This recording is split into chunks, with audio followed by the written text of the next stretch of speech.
আল্লাহর এক বান্দা বড় আবেদ, আমার নবী সাহাবায়ে কেরামদের ঘটনা শুনাইতেছেন। বড় আবেদ, বনি ইসরাইলের ভেতরে নাম বড়, নাম ডাক বেশি, এত ইবাদত করতেছে।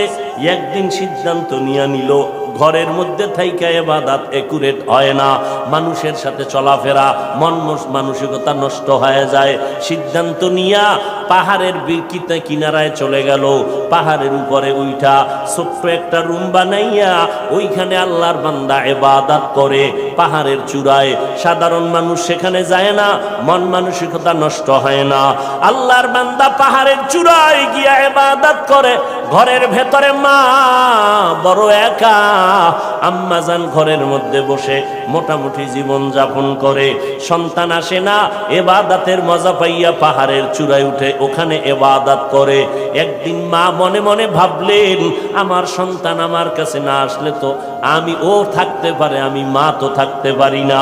কারণ আমি মা, সন্তানের আমি গর্ভ ধারণ করে কত কষ্ট করেছি।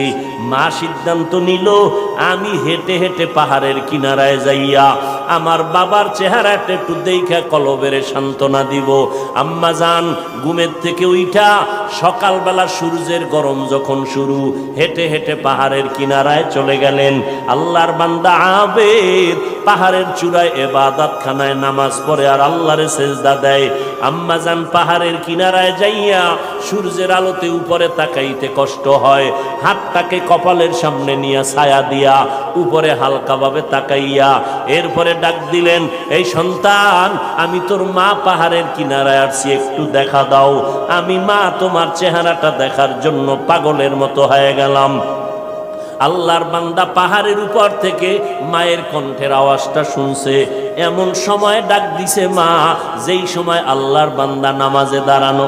চিন্তায় পড়ে গেল, এখন কি মায়ের ডাকে সাড়া দিব নাকি আমার মাওলার সাথে আমি কথা বলবো। সিদ্ধান্ত নিয়েই বান্দা মায়ের ডাকে আর সাড়া দেয় নাই, নামাজে দাঁড়ায় গেল, নামাজের ভিতরে মশগুল হয়ে গেল।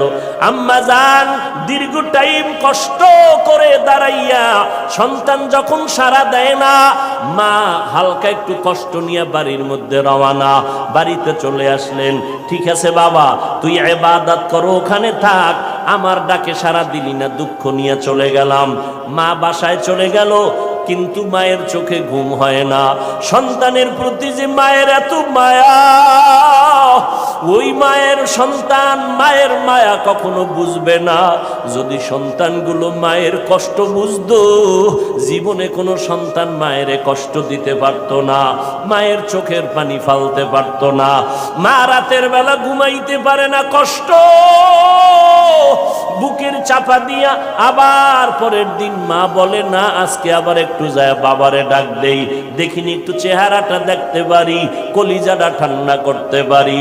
আবার আম্মা জান দ্বিতীয় দিন চলে গেলেন সূর্যের গরমে, পাহাড়ের কিনারায় যাইয়া হাতটারে কপালের কাছে নিয়ে আবার ডাক দিছে, ও সন্তান, তোমার মা ডাকতেছে, আসো একটু পাহাড় থেকে আইসা মায়ের কাছে দেখা দিয়া যাও, কলিজা ঠান্ডা করো।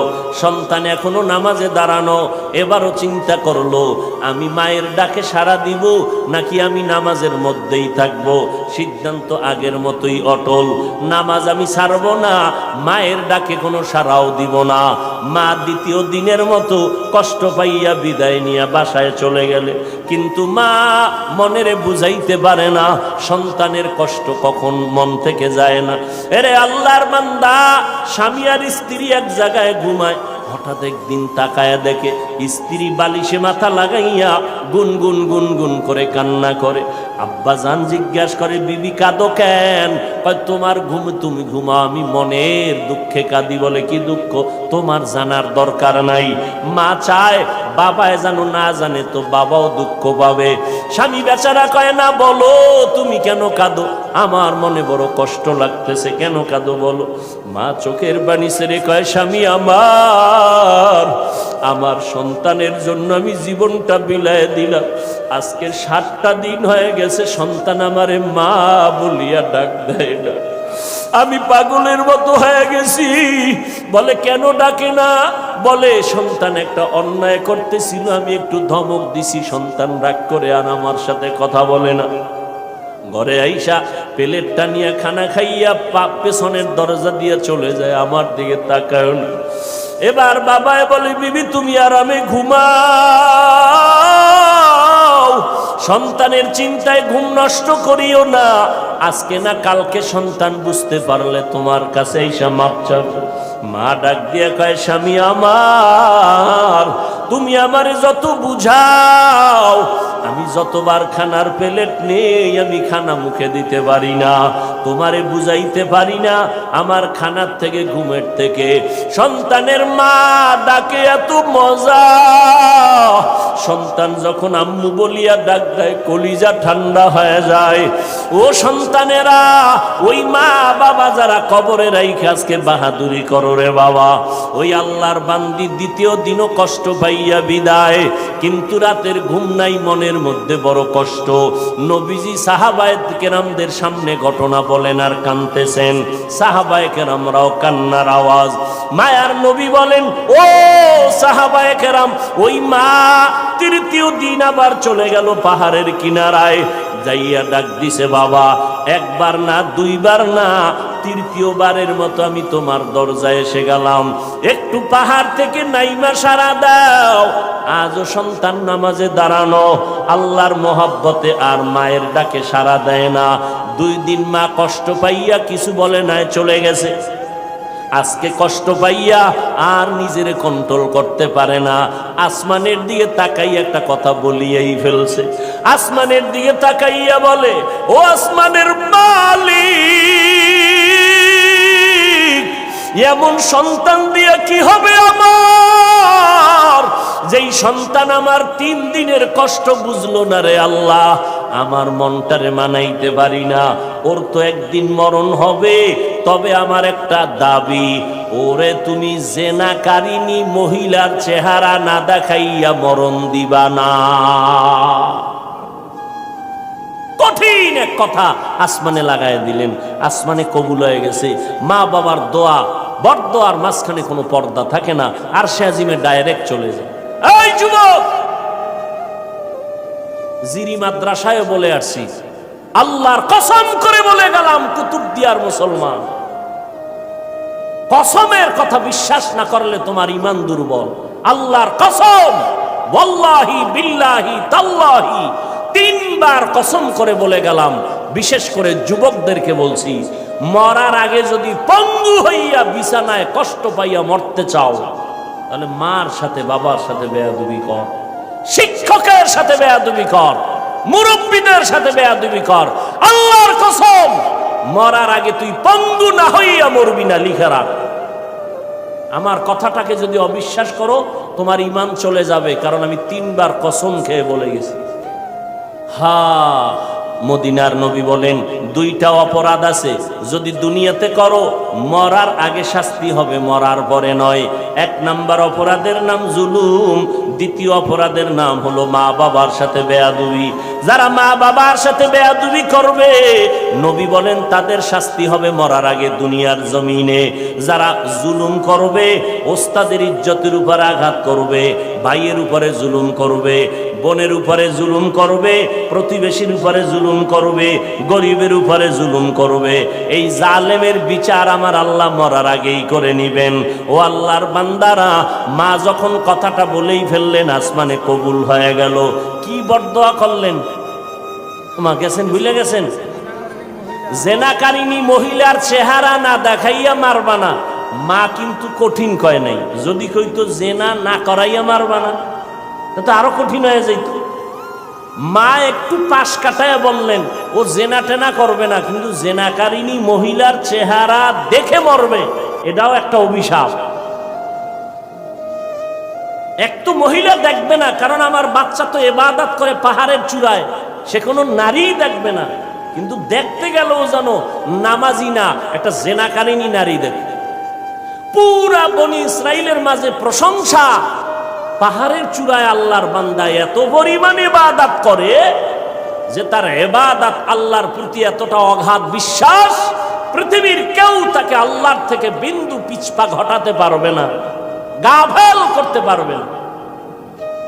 ওই এলাকার এক সুন্দরী মহিলা, রূপসী, সে কয় এত প্রশংসা তার, তারে কেউ আল্লাহর থেকে আলাদা করতে পারবে না? কয় না, কেউ পারবে না। কয় আমি পারবো। সুন্দরী মেয়ে বলে আমি পারবো। এই মেয়ে হাঁটতে হাঁটতে ওই পাহাড়ের চূড়ায় উঠছে, উঠা দেখে আল্লাহর বান্দা নামাজে দাঁড়ানো। ওর কামি শুধু আল্লাহর সেজদা দেয়, নামাজে দাঁড়ায়, তেলাওয়াত করে, দিয়ে কাজ চলতেছে, নামাজ আর নামাজ আর নামাজ। ওই মহিলা আল্লাহর আবেদ বান্দার সামনে দাঁড়ালো। যেই সূরাটা ধরলে আল্লাহর বান্দার নজর চলে আসবে, জিনা করার জন্য বাধ্য হবে, এমন কৌশল কোনোটা বাদ দেয় নাই মহিলা। কিন্তু তাকায় দেখে আল্লাহর বান্দা একটা নজর কোনো দিকে ডান বাম করে না, নিচের দিকে নজর, আল্লাহর মোহব্বতের ভিতরে মশগুল। বলবেন মহিলা হাতটা ধরবে? না রে বাবা, এটা সম্ভব না। আল্লাহর উপরে ভরসা কইরা যারা চলবে, এদের গায়ে টাচ করার ক্ষমতা কোনো বাহাদুরের নাই। যদি হাত বাড়ায় তোর হাতটা সাথে সাথে বাঁকা হয়ে যাবে। ইব্রাহিম নবী বিশ্ব সুন্দরী সারাকে নিয়ে যাইতেছিল মিশরের উপর দিয়া। জালেম বাদশা খবর পাইয়া সুন্দরীর টাইনা নিয়ে আসছে। ইব্রাহিম নবী গাছতলায় বয়ে খায়, আল্লাহ আমি না নবী, আমার স্ত্রীর উপরে যদি আঘাত করে চরিত্রের, তা আমার নবুয়তের হালাত কি হবে? আল্লাহ কয় হেফাজত আমি করব। তোমার ভয় লাগে? তোমার অন্তর্চক্ষু খুলে দিলাম। ওই বাদশা জালেম তোমার স্ত্রীর সাথে যা করবে তুমি গাছতলা বয়ে সব দেখবা। জালেম মিয়া আসল রুমের মধ্যে ঢুকাইয়া যখন হাত বাড়াইছে, হাতটা বাঁকা হয়ে গেছে, অবশ হয়ে গেছে। একবার, দুইবার, তিনবার পরে বেডি ইব্রাহিম নবীর স্ত্রীর কাছে মাপ চাইছে। মাপ চাইয়ে কয়, তোমার মধ্যে এমন কি পাওয়ার, আমি হাতটা আগাইয়া গেলেই বাঁকা হয়ে যায়? এই মহিলা, তোমার মধ্যে পাওয়ার কি? আমার মধ্যে কোনো পাওয়ার নাই, একটা পাওয়ার, আমি আল্লাহর একজন নবীর স্ত্রী। তাই নাকি? বলে হ্যাঁ। কই সে নবী? বলে গাছতলায়। ডাকো, সম্মানের সাথে ডাকো, মাফ করে দাও আমাকে, অন্যায়ের থেকে মাপ চাইলাম। এইবার বাদশাহ দাইকা নবীরে মেহমানদারি করাইয়া ওই বাদশার এক খাদেমা হাজেরা এরে দিয়া দিল ইব্রাহিম নবীর খেদমতে। সন্তান টন্তান নাই, শুইনা দিয়ে দিছে।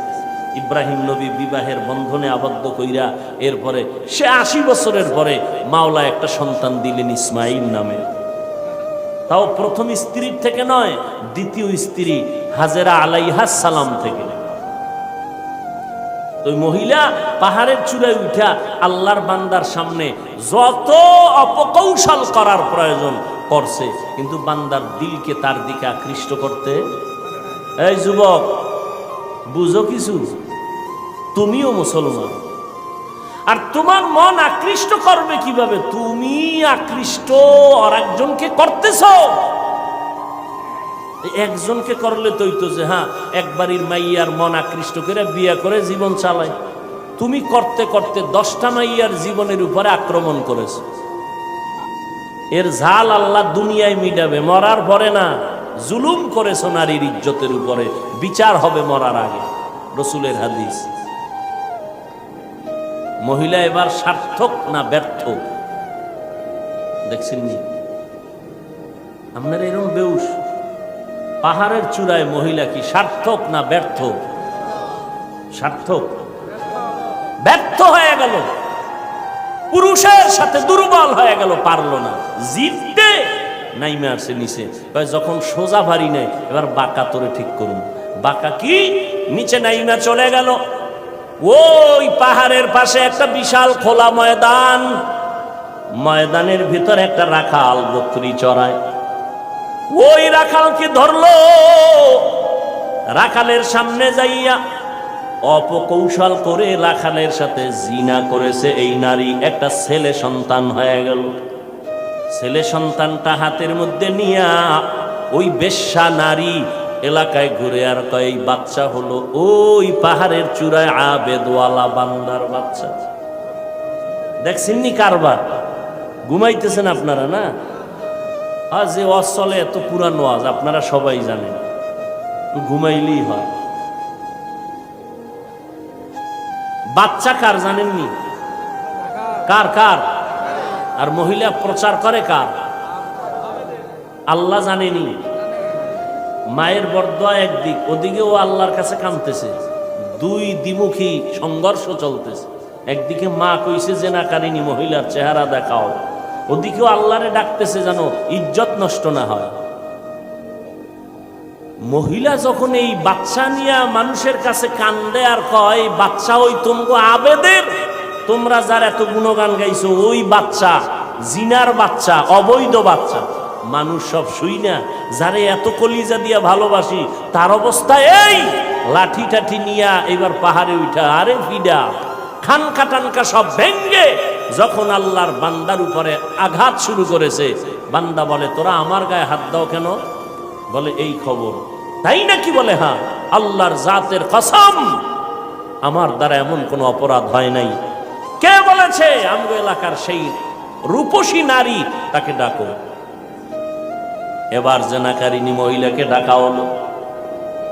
জেনাকারিনী মহিলাকে ডাকার পর আল্লাহর বান্দা আবেদের সামনে জেনাকারিনী মহিলা দাঁড়ানো। মা কইছে আল্লাহ আমার সন্তানের জেনাকারিনীর চেহারা না দেখাইয়া মরণ দিও না।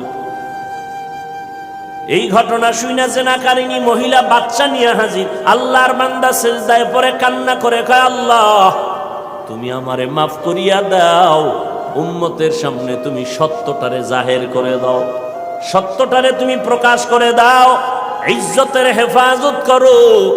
নামাজ পড়ে কান্নাকাটি করে দোয়া করে এইবার মহিলার সামনে দাঁড়াইল। মায়ের বরদোয়াটা এইবার কবুল হয়ে গেল। এইবার মহিলারে কয় তুই নাকি আমার বিরুদ্ধে বলেছো? কয় হ্যাঁ। কি বলছো? কয় বাচ্চা তোমার। কয় নাউযুবিল্লাহ, বাচ্চা আমার? বলে হ্যাঁ। দে বাচ্চা আমার কোলে দে। আল্লাহর বান্দা বাচ্চাটা কোলের মধ্যে নিয়া এরপর বাচ্চারে একটু হাত স্পর্শ করে কয় এই বাচ্চা তুই বল। বাচ্চা তো দুধের মাত্র বাচ্চা, কথা বলতে পারে না, বল তোর বাপকে। মুহূর্তের মধ্যে বাচ্চার জবান খুলে গেল। বাচ্চা বলে আমার বাপ হলো রাখাল।